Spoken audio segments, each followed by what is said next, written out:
What's the heaviest weight you've ever had to lift? Maybe it was a couch you were trying to move. Maybe it was a barbell at the gym. Maybe it was a car that you were lifting off of somebody who was trapped underneath. I don't know what your story is.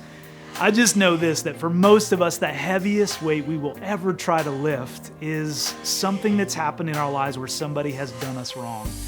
They've messed up, they've broken a promise, they've lied to us or about us, they've stabbed us in the back, they've betrayed us.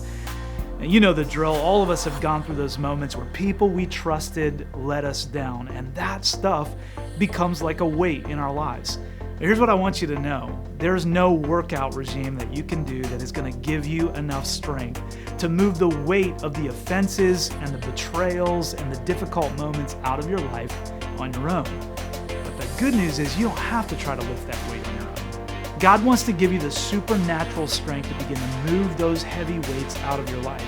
And He also wants to put other people around you who support you and reinforce you and cheer you on as you live a life that's filled with freedom.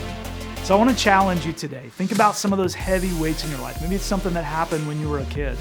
Maybe it was your first marriage. Maybe it was a friend at school that you found out had betrayed you, stabbed you in the back, everything we just talked about. That heavy weight that's sitting in the living room of your soul. Every time you go to try to lift it, you just can't do it on your own. I'm challenging you. Turn to the God who will give you the strength to move that out of your life. You can be free.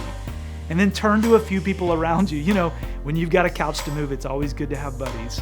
And some of us have some stuff in our lives that we need a few people around us that God will use to help us move those heavy weights out of our world. What's that weight in your life, and how do you turn to God and a few other people today?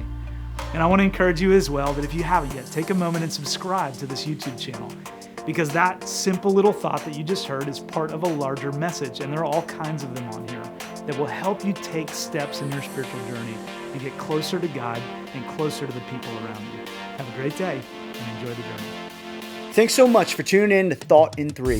If you enjoyed this content, make sure you subscribe, like, and hit that notification bell to stay up to date with everything happening at The Journey.